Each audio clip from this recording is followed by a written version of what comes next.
Today on the podcast, I have Banks Benitez. This is just a fun conversation. Banks basically runs a organization that helps companies build Substacks and newsletters and really communication vehicles. We talk about trust, we talk about value, we talk about personas, and a lot of the theme here is, as an early stage entrepreneur, how do you think about creating thought leadership and communication when maybe you don't even have a product? You know where your problem or what problem you're trying to go solve, but you got to start to figure out how to communicate that. Towards the end of the conversation, we talk about building great cultures in our organizations, and another area that we had a lot of overlap and interest. This was a fun conversation for me. I felt like that conversation could have gone on for a couple more hours, and we just ran out of time. So I hope you enjoyed this conversation as much as I did. Banks, welcome to the podcast. I appreciate you making the time. Thanks, Todd. Happy to be here. Yeah, well, good. Well, why don't we talk first about kind of what you do today as your role, and then how you got there. Yeah. I run a company called Future Forest. We are a newsletter agency, which means that we write and produce newsletters for small businesses, oftentimes startups, small businesses, VCs, small teams that are spread too thin. They want to stand out in the inbox and resonate with their audience, but oftentimes are missing the time to do so. They're too busy running their business, recognize that maybe there's low-hanging fruit to build trust with their audience, but can't find the time to do it. So we step in and manage that newsletter process for them.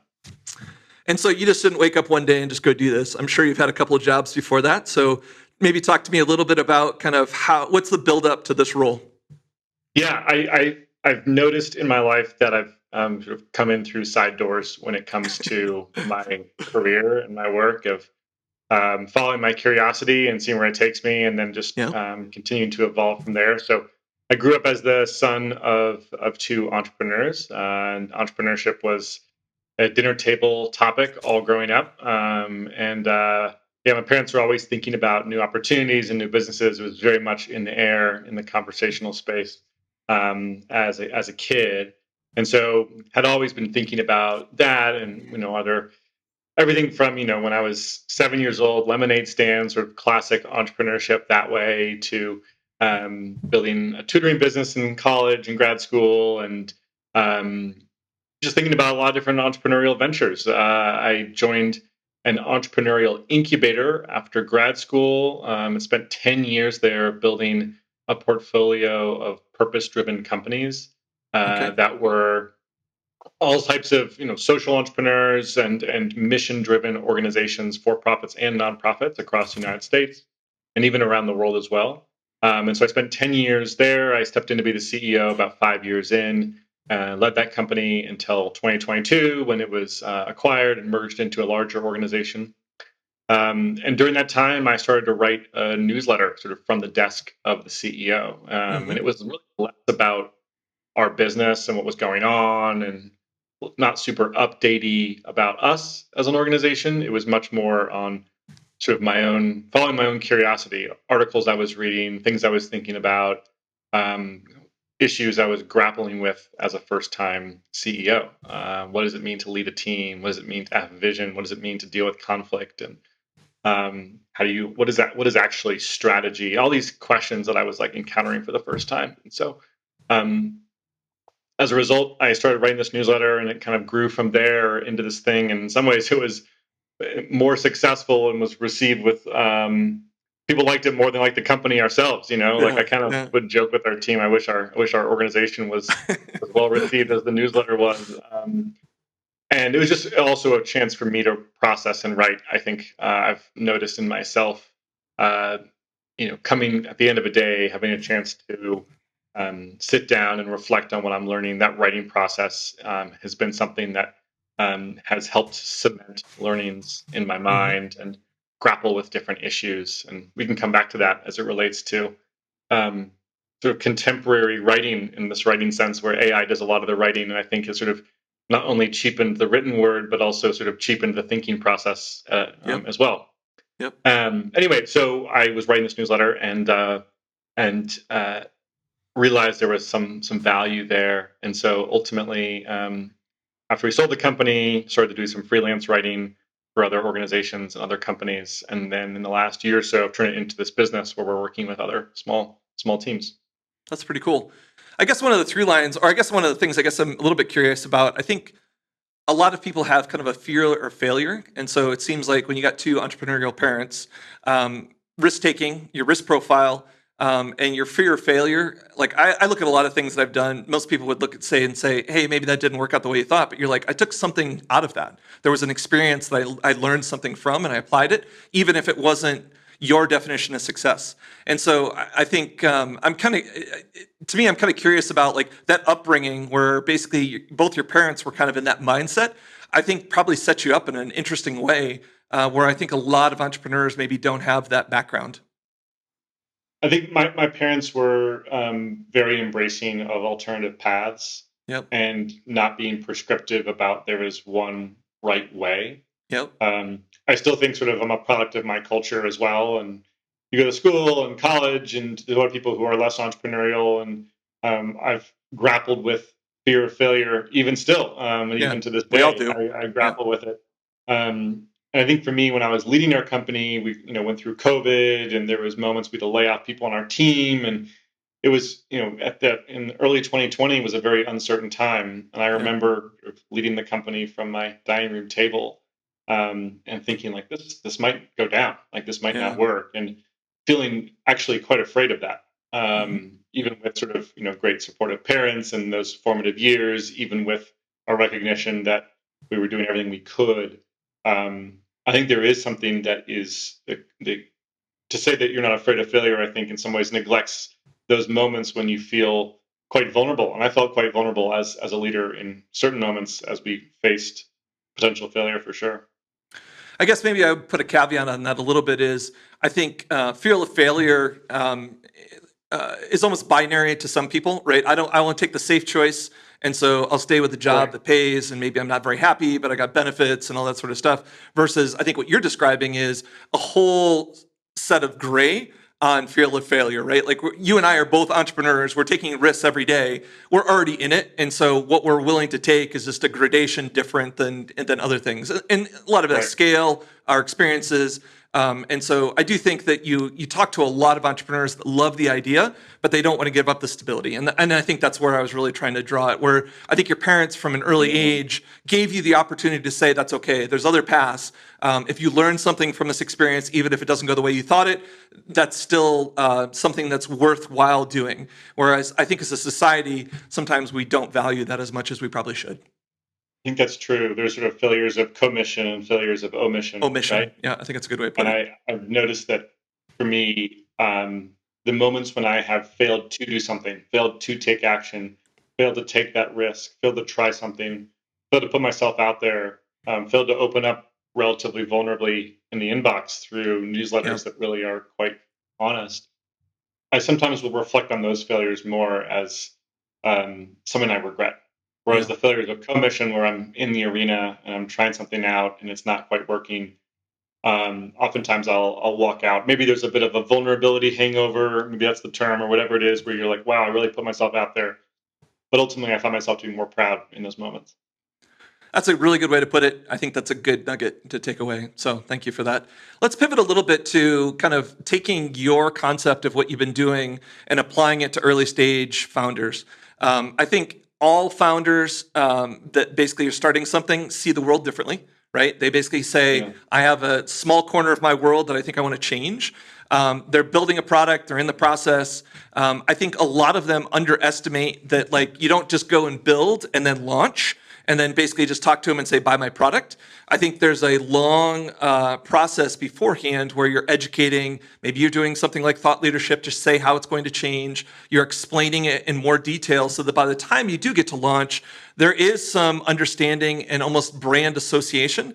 If you're coming into it cold, like I don't know what the B2B metric is, 16, 18 times that they need to touch you in some sort of way before they're willing to buy. I think so many times founders try to compress that by thinking, I'll wait until launch.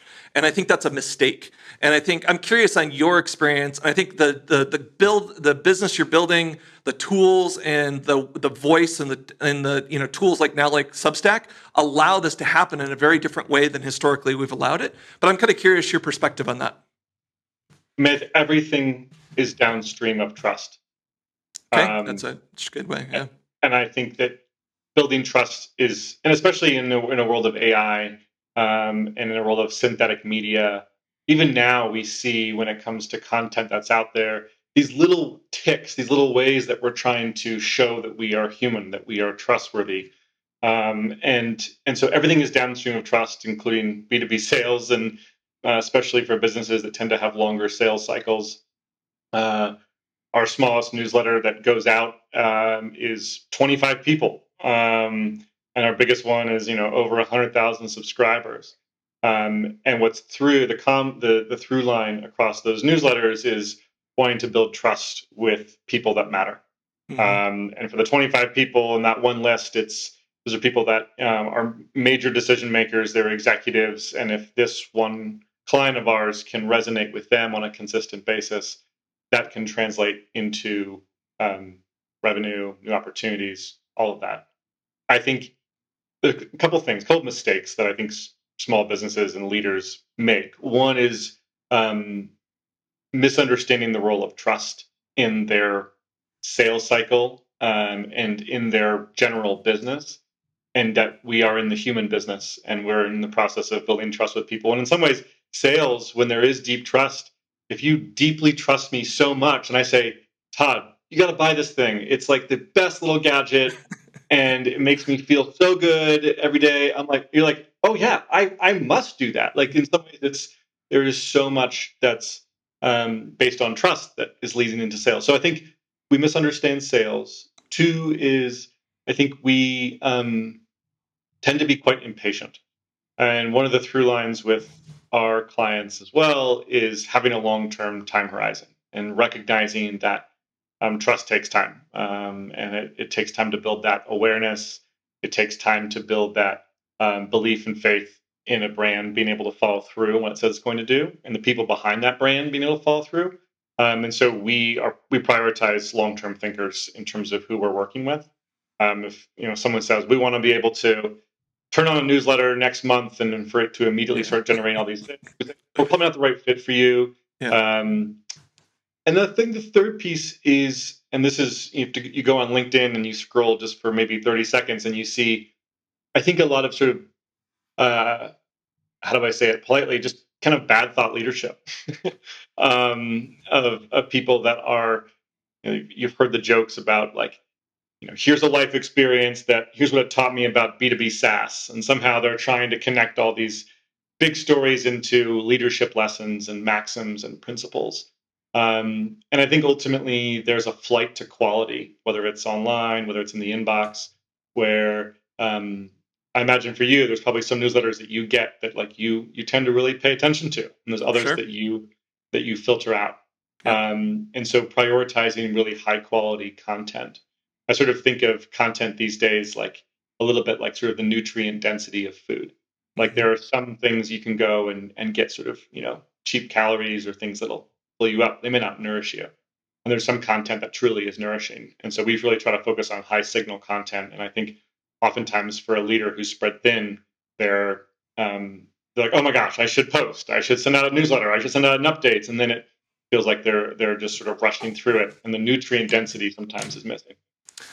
So I think there's a whole bunch of things to unpack there. I mean, I think one is knowing your audience, right? And so having a persona that you're actually writing for. Yes. I think too many founders or people that I see want to write broad and write for everybody, right? And then it's like, Right. I think you get massively diluted. I think the second piece to that is there's got to be value, right? I mean, I think which is what you're saying. I mean, that's the density and nutrient component of this. And so, having a narrow niche may be totally fine, because if you can really write and add value to that, you will build trust over time. There's no question about it. The other part of that I thought was kind of interesting too is, and I guess this is partly from my own experience, is when we started writing, a lot of this was to raise visibility about just doing stuff, doing businesses and growing businesses, not on the coast, right? That was kind of our theme, because there's so much attention focused there, but there's not a lot of attention focused in the middle of the country, right? Maybe Austin gets some love, and there's some other places, but for the most part, I think the startup community would say it's flyover country. So that was kind of some of our niche. So I think initially what I was thinking was we were building and writing to basically create stuff at the top of the funnel that would actually be, stuff that would trickle down. What I found was that's not the case at all. It's really a validation point in the middle of the funnel, right? People find us or they're referred from somebody else, and then they go research us, and then they read the content, then they feel like you're credible, then they feel like I'll engage with you. And so where this fits in a sales cycle is very different than when I started this process. And I'm curious if that's what you tell your clients, or maybe some of them are more lead gen, top of the funnel type of engagement. Yeah, I think it's a great point. There are top of funnel engagement clients. That 25 list is much closer down to the bottom of the funnel of Yep. people that are Right. already trusted Buyers. people, Yep. Yep. buyers, and people that there's a direct relationship with, that this client is trying to keep warm. There's, as you mentioned, those in the middle of the funnel. And so I think it goes back to this point of the newsletter is a product. We oftentimes think of it as simply an email. But it is a product masquerading as an email, and it requires some thoughtfulness about how it's positioned, its value, to your point. When people interact with it, we oftentimes will think about what time of the day is somebody going to be receiving this email. And if that newsletter, if the product of the newsletter is to make them feel smart in front of their boss or something, then we Yep. want to make sure it hits them before their first meeting at 9 a.m. If it's for a leader who's organizing their week and thinking thoughtfully in the quiet moments of a Sunday evening, maybe we send the newsletter at that point in time. Hmm. And so we oftentimes devalue this idea of a newsletter as just an email, but to be thoughtful about how it enters into someone's day, into someone's life, how it enters into that customer journey, to your point of, is it top of funnel, sort of trust building? Does it encounter at the middle, or is it much lower? Um, there's an opportunity to be strategic and be thoughtful, and really in the same way that founders and leaders, entrepreneurs are building products, treat the newsletter as a product as well. That's interesting, and totally makes a lot of sense. I guess one of the things I would say too is like, you see a lot of Substacks that are just, even if they know what their persona is, even if they know their lane is, but they're massively just randomized. And so, what do you talk about? Like, from, I always used to think about it as kind of a story arc, right? Where there's a start to kind of your story, and there's an ending to it. It doesn't need to be completely linear, but like there are some precursors to building on other things, right? And so when you work with somebody, or we're talking about founders, you got to start with the simplistic idea of like Stories That Stick. I don't know if you've ever read that book, but she's really good about talking about, hey, how is the environment today? What's the change you're going to go through, and what does it look like on the other side? That's the sandwich method. And so to Yeah. me, I like some of that, where it's like you're setting the world as it is today, and maybe you're talking about changes of it, and then maybe if you've got an example of somebody who's gone through the transformation, that's really kind of the element that takes them from where were they before to where are they going to be at the end of this. And so that structure helps hang a lot of this stuff off of it and provides cohesiveness. And so I don't know how you guys think about that. I mean, mine's very simplistic, but I'm curious about what you talk about with some of your clients. We use a similar framework of thinking through the hero's journey Yeah. of Yeah. that audience, and where are they on that hero's journey wheel. Um, we also oftentimes will try to, in sort of a chance to be bold and explore and experiment with the benefits of thinking long term, is not have everything tie back to just the product, or in some ways go out and explore ideas that are somewhat unrelated to the business. And so, for example, right now we're working with a company that's a timber company, and they supply high quality timber for custom homes across the United States. And we could talk about, there's a million things that we could talk about the timber company, but what we're looking at is some of the craftsmanship and the history of how people have worked with timber for thousands of years. And so there's an opportunity in some ways to to tell deeper, more substantive stories that have a few hooks to pull somebody in that target, that ICP, that target customer, and have them think about it. But it's also positioning the organization as an organization that values craftsmanship, that's built on a long legacy of woodworking and working with timber. And so, in this specific context, it's in some ways just storytelling and journalism that builds a brand association of craftsmanship and of quality that is a little bit less around the hero's journey of where we want our target customer to be now, where they are now, where we want them to go. And so I think for long-term thinkers and clients, we have the ability to expand the types of stories that we're telling, and in some ways be a place where, as we think about the audience, how do they come back to their center point, or maybe the ways that they were when they grew up? They were working in the wood shop with their grandfather, and he was teaching them a story of how timber was working. So we're really thinking about the psychographics of that person as well, and where they are on their Sure. hero's journey in terms of maybe tapping back into some of what got them into the trade originally. And for us, that's gives us the willingness to explore some different interesting topics.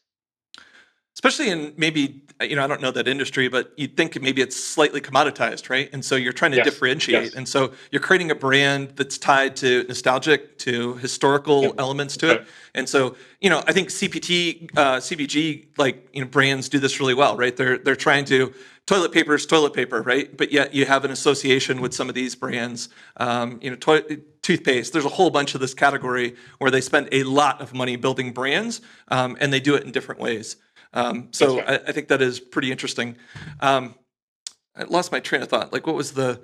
So, like, as you think about this translating to founders that maybe don't have a lot of this already. Oh, I guess I remember what I was going to talk about was a lot of times you're talking about the problem and not the solution. That's part of the other thing too, is what you're really trying to do is gravitate. Do you believe in this problem? I'm not trying to shill my product quite yet. What I'm trying to do is basically get you to like agree that we have a problem that's similar.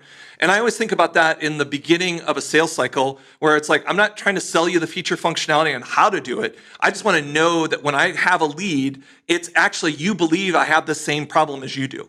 And if you do, those are the people that you want to take on the journey to eventually get them to see that you have the right thing. But I think so much time founders and people want to sell their solution and say, here's how awesome it is. But they forget about taking the customer from, do you have this problem? How painful is it? What are the solutions that are out there? What are the limitations? To then talking about maybe what they actually do well.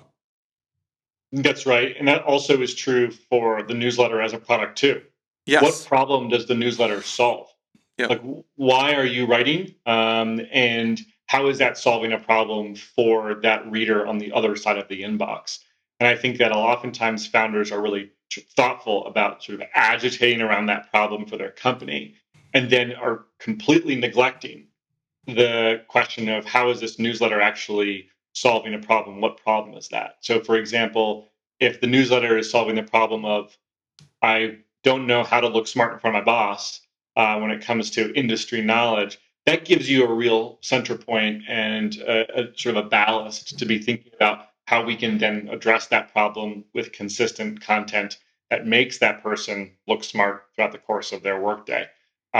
Just as an example. So I think that you're right at a company sense. I often notice that there's all this rigorous thinking around how we frame the problem for our ICP at a company level, and then not at all thinking about why write this thing and why will somebody care. And you get a lot of newsletters that are quite updatey, that are quite focused on just like here's what we're doing, and no real thoughtfulness around um, what problem is that reader facing, and how can I insert myself into that specific problem and experience and address it for them. And so that's what we notice a lot is that founders are thoughtful in one area and sort of phoning it in somewhere else.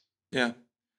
So let's kind of pivot to the tool side of this, right? I think, before AI, um, this is a fair amount of work. And, I think, people were dedicated writers, there was staff to go do this. I think this pendulum has swung the other way, right? Now you've got tons of tools that produce a lot of generic stuff. that can hallucinate, that can be not in your voice, cannot be in your brand, cannot be on message. And I think it's sloppy in the best case scenario. And so maybe talk to me a little bit about how, like, let's say you have a persona. Let's say that you have kind of an actionable, like, what is my goal with this communication? Let's say that you have some sort of story arc that starts with, I see the world differently, and here's how I'm going to explain that in some sort of structure. How do you use these tools now to basically make that something that is value add, that is probably light on your time, but is something that doesn't look like the rest of the AI slop that's out there? Yeah, I think those, we spent a lot of time on that strategy work. So all the elements you just listed are really key. And if you have those in place, then I think you have a glide path to generate valuable, insightful content. It still takes time for Yeah. sure. Yeah. And I think that there's never been a better time to be a solopreneur, to be a writer, to be leading small teams and running a small business. I mean, you have the most powerful technology in the world at your fingertips. So does everybody else, and so then Yeah. you have to figure out a way to differentiate that. We still work with writers. I write for some of our clients. We have other writers that write for our clients. We still believe that the writing process and bringing real humanity into that writing process really matters. I think a lot of AI tools these days. I read a quote recently that said from some professor who was grading essays from Chat GPT, and the professor basically said these essays are not doing anything wrong, but they're also not doing anything right. They're sort of, and he calls them sort of this mechanic blandness to the Mm-hmm. essay.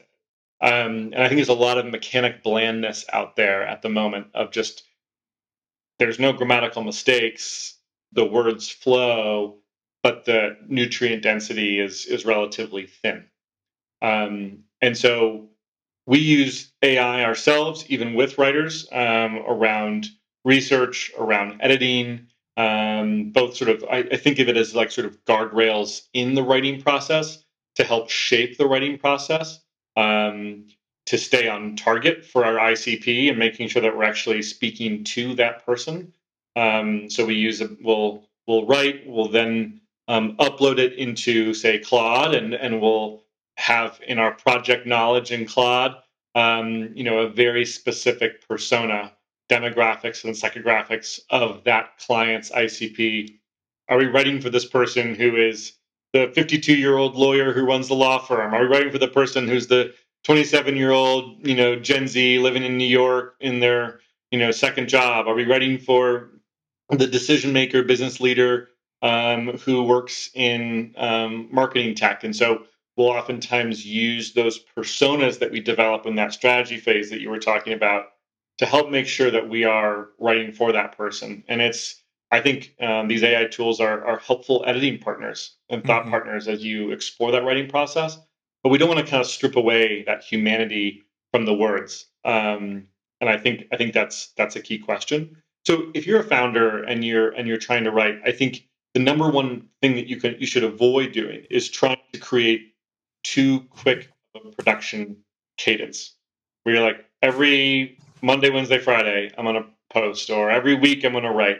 Oftentimes we see that there is people overcommit to writing too frequently, and Yeah, then I understand that. that dilutes the content. The first one is pure gold. They're just like, Yeah. I love writing. This is incredible. And they post it, and then they're like, now I told myself, and my readers now expect me to produce this level of incredible content on this cadence. And so the first thing that I would say for people that are doing it is themselves is to not overcommit when it comes to the frequency of their writing.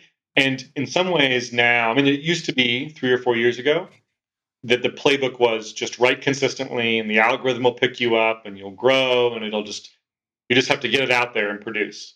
But the means of production with AI now means that anybody can produce infinite content at any given time. Yep. So really now the frontier is a quality frontier, um, and it's not a quantity frontier anymore. And so only produce when you've got great stuff. And I think that's the most important thing. Is this worth a damn for me to write and for someone to read? And yes, use all those tools, but it comes back to, I think, a non-technological question of, is it worth reading? Yeah, I don't know. I was having this conversation with my son who's 20. Um, and I don't know if this is controversial, but it's not. It kind of goes against the norm. I think that AI tools are more beneficial to maybe me and you than they are to my son, because I think some of the things is you and I have had a fair amount of experiences, and if we're trying to get a project done from A to D, I understand the steps, all the steps to get there. And so I usually act or use AI as a tool to help me get through each one of those. Whereas my son would say, I have no idea how to get to A to D, right? Like I understand A and I understand D, but it's messy in between, and I can't break that up into smaller chunks to go do it. Yeah. I think the Yeah. same thing is with writing. Where if you were a decent writer and you were good at outlining and you were good at like understanding a hook and you were understanding all of the elements, then AI is something that can help you. But if you're basically saying, I don't really care about that structure, I don't really care about putting linear thoughts together and stringing that, then basically I think you end up getting a lot of bland information because it's basically what the AI or the LLM had and put together. And so I don't know if that resonates with you, but I do think that if you lose some of the infrastructure of the why and how we write, and a lot of that is structure, a lot of that is the practice of doing it beforehand, then these tools can be beneficial. If you fast forward and that's all you've ever known, I think you're really going to struggle. I think you're right. There is this term cognitive offloading now, and there's new studies that are just coming out that are comparing people who use ChatGPT to write their essays versus those who write essays just with Google searches as a way Yeah. to kind of find information, and those who write essays completely without any type of technology, at least when it comes to searching for content. And what they're finding, and this is in some ways no surprise whatsoever, is the people who completely cognitively outsource those things, their brainwaves are not firing. Yeah. Just Yeah. writing is in some ways a process of steeping yourself in that process. And for me, in some ways, as I mentioned, when I was writing my newsletter at our company, the process of exploring those ideas around leadership and strategy really helped me become a better leader when it came back into the business as well. And so that grappling process that you're talking about, I think this is also true with other tools, whether it's vibe coding tools like Yeah. Cursor or Lovable or whatever. They really expand the creative frontier of the type of technology that one can create. But you also can't obviate the need. You still need to come back to this. What is the purpose of it? What am I trying to build?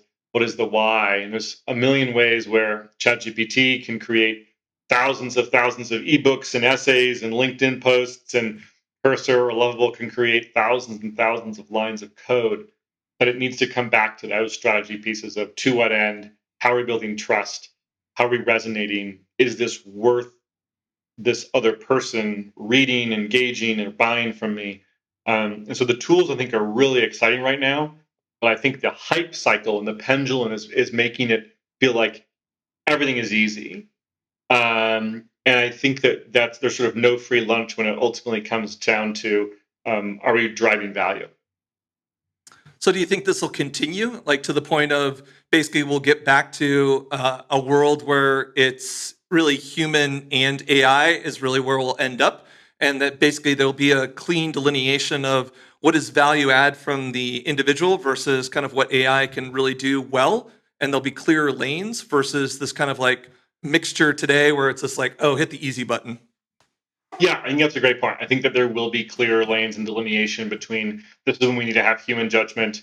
These are the things that we should have for that. And here's where AI can be an amplifier. I oftentimes think that sort of like the human judgment is helps us aim and point, and the AI tools help us accelerate momentum in that direction that we have aimed and pointed.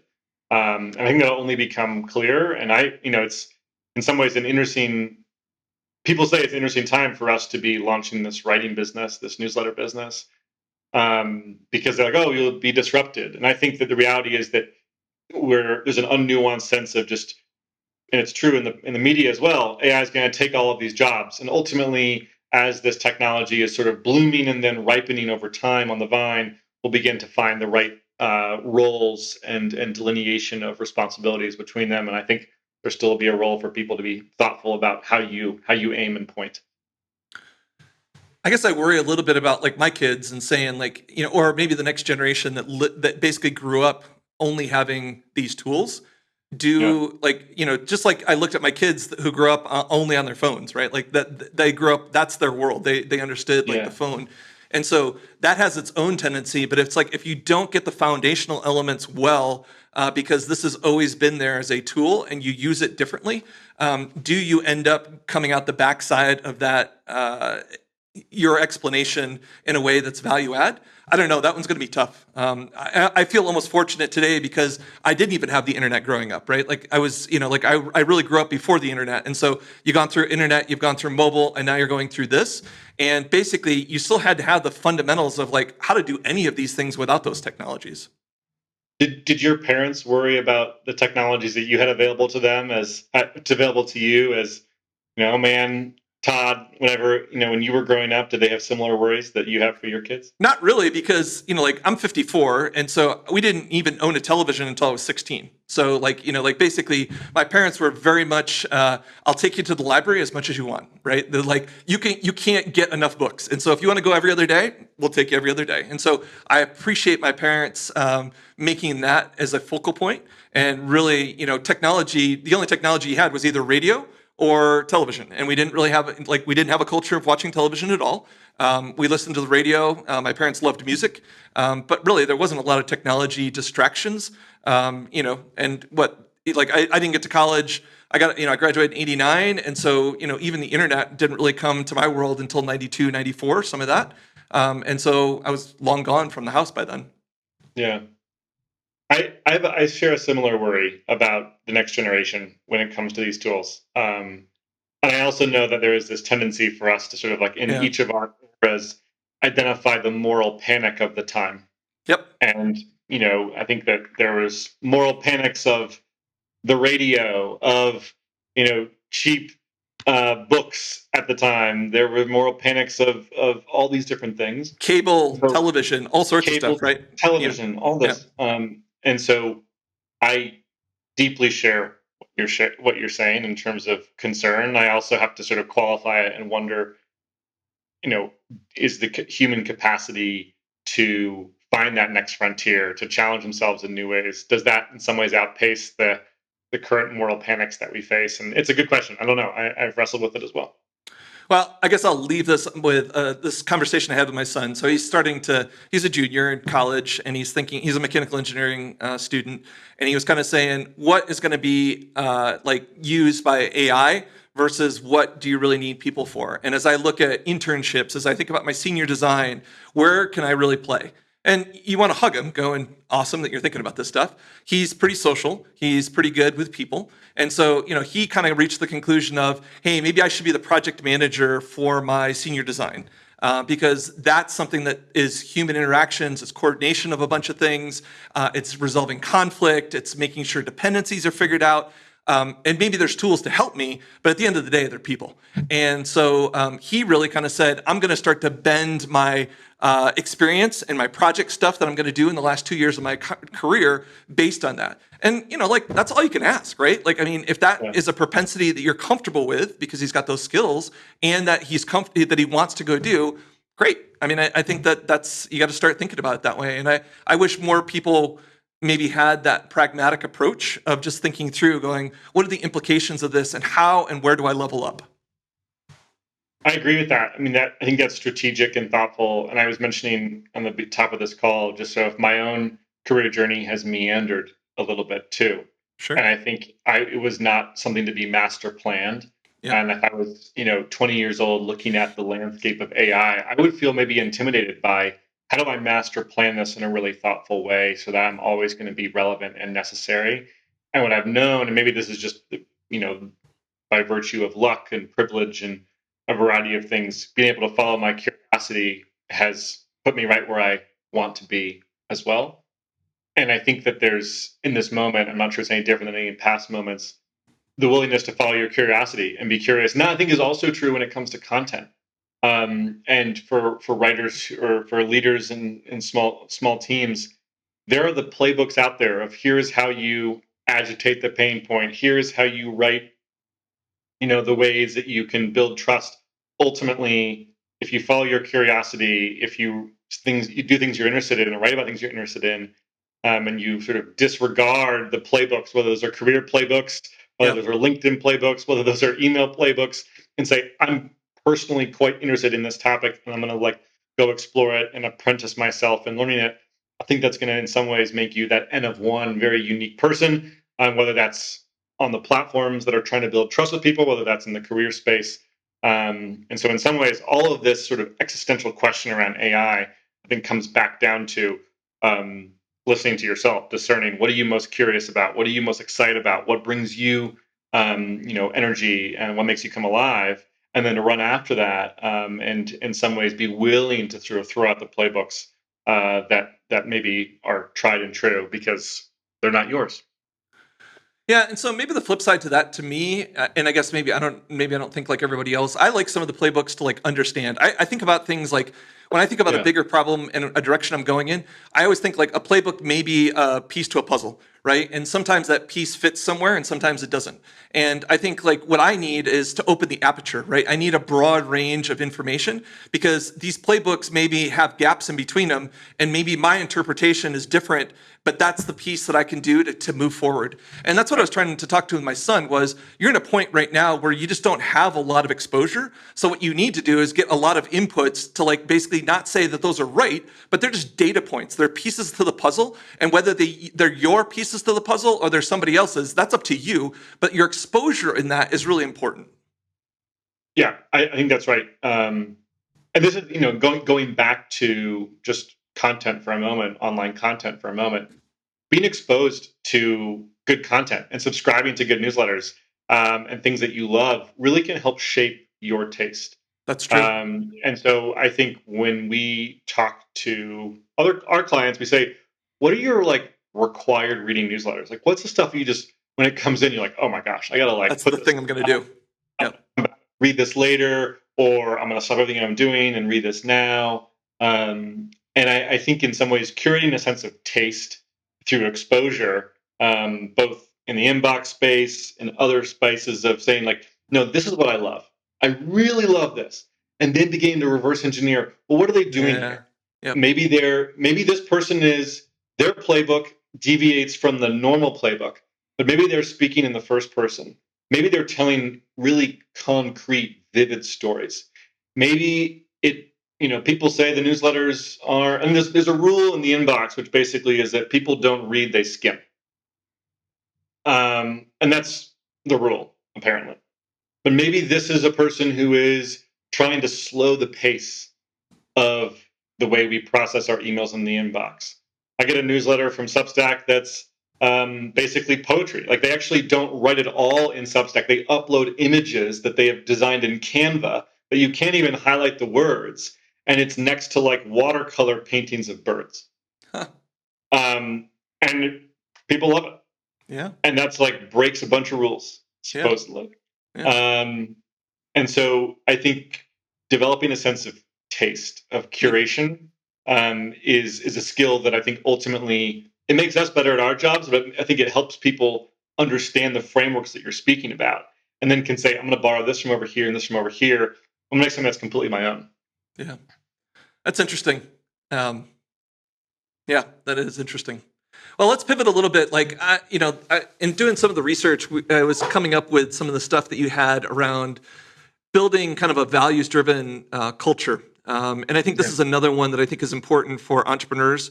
They don't always. I think the pattern, I guess, I see is the founders dictate what what their culture is to begin with. And then in a lot of cases, as they start to add people, they don't really document it. They don't articulate it. They just be, right? And so they're just, and then all of a sudden they get to a point where I've now hired 30, 40, 50 people, and it's difficult because it's getting diffuse, right? I didn't really sit down to write this, and I'm not using it as a tool to recruiting, and I'm not like finding people that really fit this. And as soon as they get away from doing all of the hiring, this kind of gets a little bit diffused. And so I'm curious. I mean, I have some opinions on this about how I did it, at Concur, and then how I'm doing it here.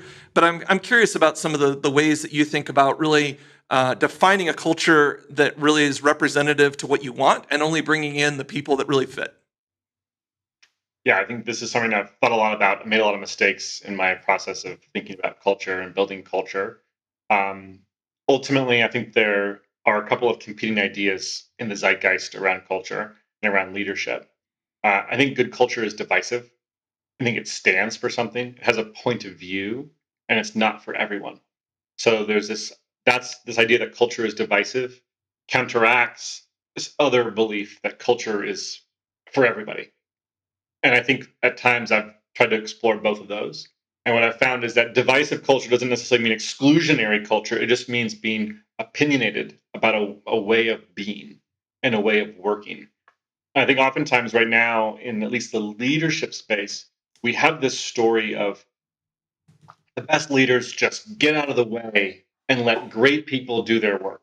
I'm gonna go out and I'm gonna go hire this person, and I don't want to get in their way. I'm not gonna micromanage them, and I just create the conditions for them to go be and lead. And that I think is a really sort of laissez-faire, very passive approach to not only leadership but also culture creation. Versus saying, I'm going to hire somebody who is exemplary, perhaps better than me at something, but I want to bring them into our third way of being. I started my company that was the accelerator. We moved to a 4-day work week. Yeah. And it was 100% compensation for 80% hours, but the expectation of 100% contribution too. What was interesting for us was that there were people, and this was obviously true, people who came in with their own relationship to work before they arrived at our organization. And there was an unlearning process that we had to do and think about here, well, here's what we reward. Here are the incentives. Here are the consequences. Here's our approach to managing clients and responding to emails. And so we had to do an unlearning process to bring people into what was a relatively opinionated culture about the work week and about what it was, what it entailed. And so I think my learning and my evolution has gone from this idea that culture is just this happy place where everybody's accessible and just people can go do their best work to now a place of culture has opinions, and that good leadership in some ways designs the rules of the game. They're kind of like leadership as game designers as opposed to as sort of like passive enablers of other people's success. The best leaders, in my experience, are designing the rules of the game, and they're shaping that cultural playing field to say, this is how we win. This is how we show up. Here's how we run plays. Here's how we train. Here is what success looks like and how we advance things forward and what it looks like to go backwards. And so I think culture is something that requires a lot of intention. And for somebody who wants to be a liked leader, like I want to be liked by the people around me. I want the people on my team to like me. That can get in the way of some of the important shaping that needs to happen in the cultural space. So yeah, I think I believe all of that. I think it's like I was just going to use an example. I've had some high performing teams in my career, and it's been interesting. I've had some what I would consider prima donnas, people that are exceptional at their jobs, but they weren't really willing to help other people. And over time, they just got worked out. And even their performance to me wasn't the biggest thing. It was more of a lunchbox mentality that we're all in this together, right? And that we're going to pull the oars. And so there are some commonalities that you start to do, and then you start to see them. And it's almost like for me, I think it was somewhat reverse engineering, right? Where it was like, I think as my teams and stuff grew, and I went from business to business within Concur, you started to go, okay, these are themes that I've got, and these are types of people that really work with it. And then these are outliers that definitely don't. Even if they perform well, I do not work well with them from a cultural perspective.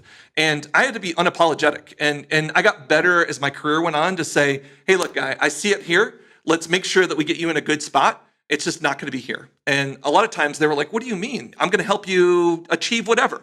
And you're like, you probably would, but it's not going to work for me long term to build the organization that I want to. And so I guess what I'm trying to get to is how do you be thoughtful about if you're basically a founder who's been slogging. They have 110 things to go do, right? And now you're basically getting to, I'm hiring 15, 16 people. Maybe I'm not involved in every single hire anymore. How do I start to document some of this in a thoughtful way that basically creates the scale that you really need to go do to do this without stopping your entire business? Right? Because I think this is you can scale. I mean, Concur went from 40 people when I was there to like, I don't know, close to 8,000, 9,000 people. And I think our culture was a big part of that, right? You only hired the types of people that you knew were going to work well in this environment. But like every manager that was hiring had to know that. And you had to know what good behavior looked like, and you had to know what bad behavior looked like. And you had to stamp out bad behavior, and you had to promote good behavior. And that just doesn't happen like a light switch. It doesn't. I resonate with that so much. I mean, I think in the hiring process, I've been informed by the the book Who, the A Method for Hiring. Yep. I think it's like Jeffrey Smart, I believe, Yep. And they think about job descriptions a little bit differently. I mean, obviously, there's like the responsibilities portion of the job description, but they think about key in that first 12-month period. What will this person have accomplished if they've been exemplary? And they also define key behaviors that you're looking to see as well. And what I have found is that even just following that framework helps me think through some of the behaviors I'm looking for, some of the outcomes I'm looking for. And then as I have a candidate in front of me, I can say, do I have, a 95% confidence that this person can embody these behaviors? And so oftentimes I think in the hiring process, if you're a leader who has 110 things to do, it's spending a little bit of time to create those seminal foundational documents that really say, here's what we stand for, here are the behaviors that we want to see on this team. And I want to find people, and for the hiring managers, go out and find people that align with these behaviors. Yeah. And I think that's a way where you can begin to scale those behavioral principles into a hiring process. Yeah, thanks. I think that's super good, and I'd probably like to leave it there. I know you got another commitment too. This has been super helpful. I appreciate you sharing your time and your wisdom. I think there's a lot of great lessons learned in this discussion. If people wanted to learn more about kind of what you're doing, what's the best way to do that? Yeah, I have my newsletter, my personal newsletter, which I send out, still send, that I've been sending since the beginning of Uncharted, is just banksbenitez.com. Okay. There. And then our company is futureforest.studio. So. Okay. All right. Well, Banks, thanks again for taking the time. We really appreciate it. Thank you. Thanks for listening to Startup Stories from the Treehouse. If you enjoyed this episode, please take a moment to like, follow, or subscribe wherever you get your podcast. And if you found our conversation helpful, leave a review. It really helps other founders discover our show. For more insight and episode summaries, don't forget to subscribe to the Wildfire Lab Substack. We appreciate your support and can't wait to share more stories with you next time.